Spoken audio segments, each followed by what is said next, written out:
Buenas tardes con todos. El tema a desarrollar es estenosis hipertrófica de píloro. Mi nombre es Angie Zamora, soy residente de segundo año de cirugía pediátrica del Hospital Almenar. Entonces empezamos a desarrollar el tema. La estenosis hipertrófica de píloro se define. La estenosis hipertrófica se define como una enfermedad evolutiva caracterizada por la hipertrofia e hiperplasia de la musculatura del píloro, que provoca estenosis del conocido canal pilórico, ¿no? Que sería la zona de comunicación entre el estómago y el intestino delgado, el duodeno. En cuanto a la epidemiología, tenemos que se presentan alrededor de 2 a 3 por cada 1000 nacidos vivos y tiene un marcado predominio masculino con un rango de aproximadamente 4 a 1. Además, característicamente lo vemos hasta en un 30% en el paciente primogénito, producto de una madre joven, primeriza y nacido por cesárea. La mayor incidencia se da en lactantes con grupo sanguíneo de B y tipo sanguíneo O, y hasta en el 95% de los pacientes la edad de presentación es entre las 2 y 12 semanas, con un pico máximo entre las 3 y 5 semanas de edad.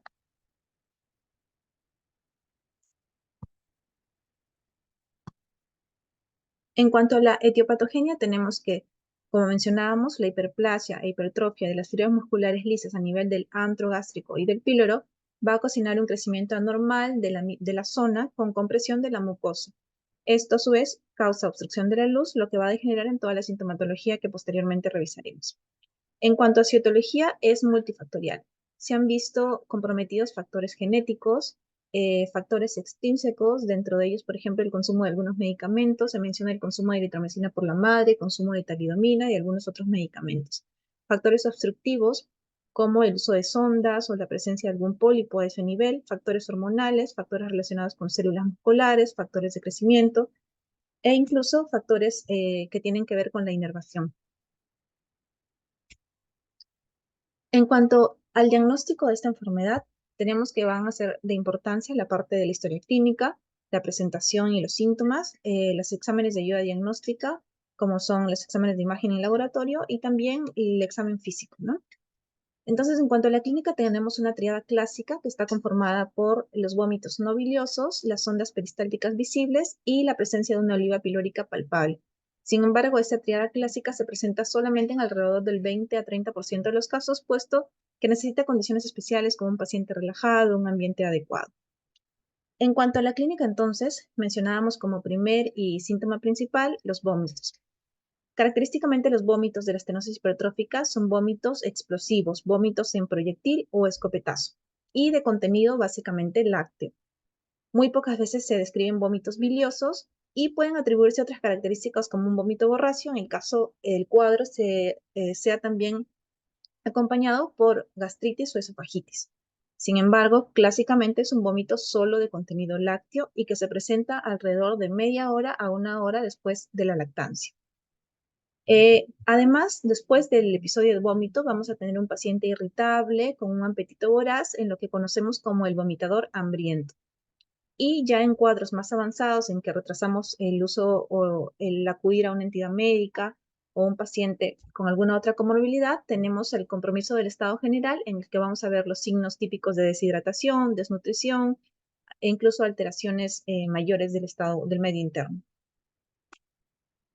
Entonces, como completando la tríada clásica, mencionamos la presencia de ondas peristálticas, las también llamadas ondas de Kussmaul, que son característicamente ondas que van desde la izquierda hacia la derecha, reptaciones gástricas, que nacen en el hipocondrio izquierdo, van hacia epigastrio y desaparecen al llegar a hipocondrio derecho. Esto traduce el esfuerzo del estómago por pasar el alimento o pasar la leche o pasar el contenido hacia el intestino delgado. Y lo otro es la palpación de la oliva pilórica. Se presentan alrededor del 50-80% de los casos mencionan, pero en las condiciones adecuadas. No siempre va a ser posible palpar la oliva pilórica. Corresponde al músculo pilórico hipertrofiado, ¿no? Y el nombre proviene de que la textura, el tamaño es similar a la palpación de una aceituna. ¿Dónde debemos buscarla? En el cuadrante superior derecho, debajo del hígado palpable y lateral al músculo recto abdominal, en donde demarca la imagen el círculo que vemos acá.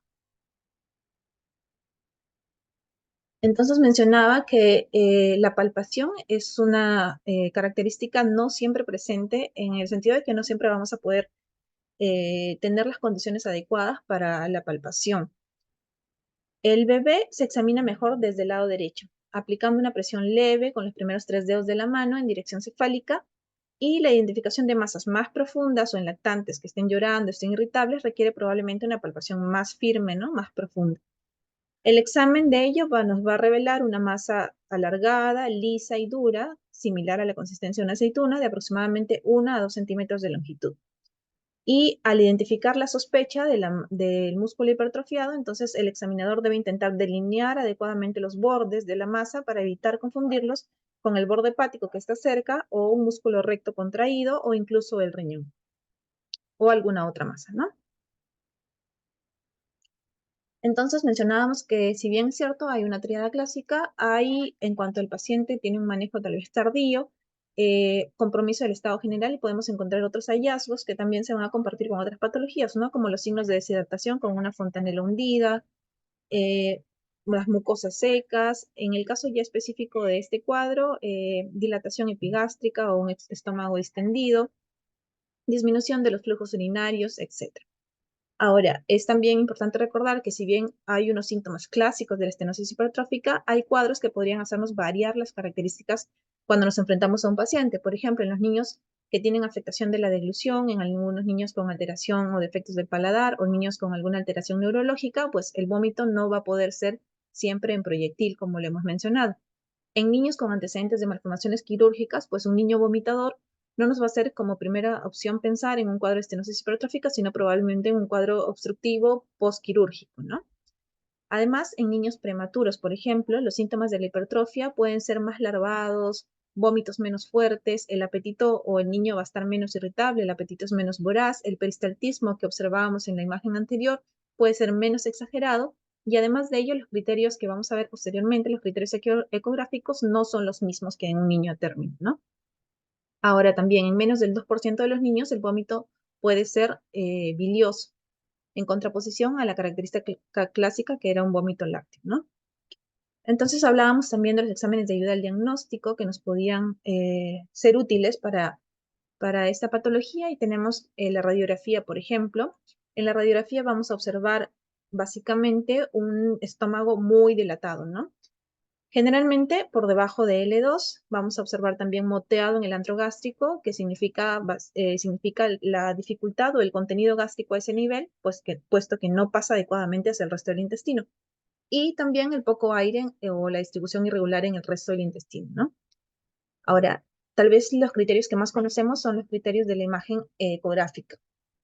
Los criterios que más se usan son los rangos que voy a mencionar: longitud del píloro de entre 15 a 19 milímetros, es decir, mayor a estos números; engrosamiento muscular mayor a 3 a 4 milímetros; y diámetro del píloro mayor a 10 a 14 milímetros.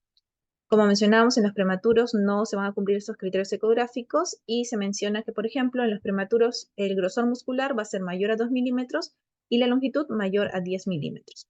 Entonces, como regla mnemotécnica, teníamos el píloro y las cifras que caracterizan a ello, como 3.1416, que se asemejan bastante a los rangos que había mencionado, ¿no? Y ahí en la imagen también observamos de qué se trata la longitud, el grosor muscular y el diámetro total.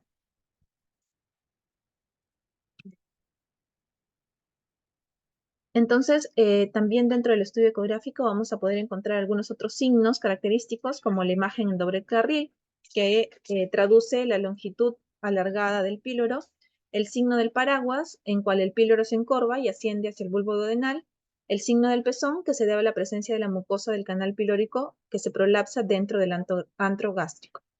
Y otro estudio importante es la salida gastroduodenal, que es un estudio contrastado en el que podemos observar el pasaje del contenido gástrico hacia el intestino. Entonces vamos a tener un signo directo, que vendría a ser el signo del riel, del canalito, de la cola de ratón, en el que se observa el estrechamiento y alargamiento del canal pilórico hasta más o menos 2 a 3 centímetros de longitud, sin contracción, rectilíneo y ligeramente incurvado.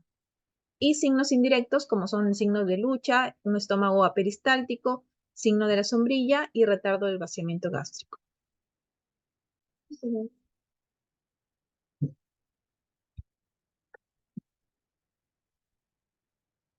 En cuanto a los exámenes de ayuda laboratorio, tenemos que podría haber alteración del medio interno, como mencionábamos, y entonces encontraremos característicamente en el niño vomitador una alcalosis metabólica, hipoclorémica, hipopotasémica, ¿no? Con descenso de los electrolitos y una alcalosis que puede ser leve, moderada y severa. Además, en el 10 a 50% de los casos se presenta hipocloremia, cloro e hidrogeniones disminuidos y relativamente en menor proporción podemos encontrar hiponatremia e hipopotasemia. Y en pacientes con diagnóstico tardío, la reabsorción de sodio que se intercambia con potasio va a incrementar la hipocalemia.